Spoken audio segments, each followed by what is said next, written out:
And it's away, and the first corner, which they will be getting up to racing speed at, is the Grand Courbe. Well, running brand new tyres like that at the start of the race is not that normal, and just shows you how important tyres are. Eddie Irvine, we're looking at the back of him, does not have them. Peeling away in the distance through that flat-out 160 miles an hour corner. And then it's that notorious, this is looking back at the start as they come through here. This first corner actually, although it's very fast, is not the hardest corner on the circuit. It's this one, as we've said before, is this long right-hander, the Estoril right-hander. Now at the end of this straight, you're going to see them come right down to second gear for the Adelaide hairpin.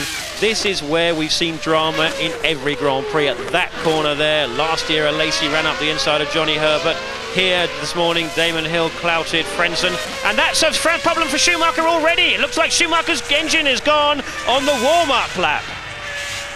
Now that is incredible. It looks as though for the second Grand Prix in succession, Schumacher has hit a problem right at the start of the race, and he has. Before the race begins, Schumacher is out of it. It reminds me of the time that Alain Prost went off at Imola on the formation lap, also in a Ferrari, and Schumacher fails to start. The French Grand Prix will therefore fail to get the points that he desperately wanted to close the gap to Damon Hill. There is a replay of the engine going, and Damon Hill, of course, will think that all his Christmases have come together because he's seen the man that might have beaten him into the first corner out of the race.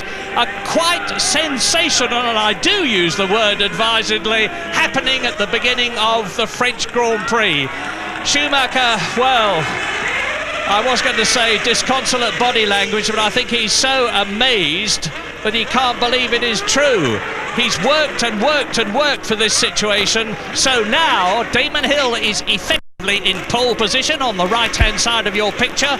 On the left is Jean Alesi. Behind Alesi is Hakkinen, and Gerhard Berger, of course, is moving up a place as they slot into their positions. There are 21 cars starting now instead of 22. Number 2 on the rear wing there is Eddie Irvine, starting last in the sole Ferrari in the French Grand Prix, and that is Jean Todt, the top man. Watch for the lights to go out. Out! Go!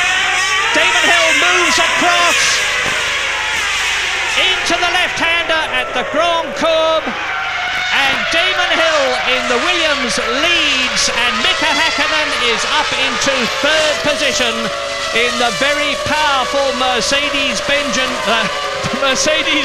engined McLaren. So it's Hill, Alesi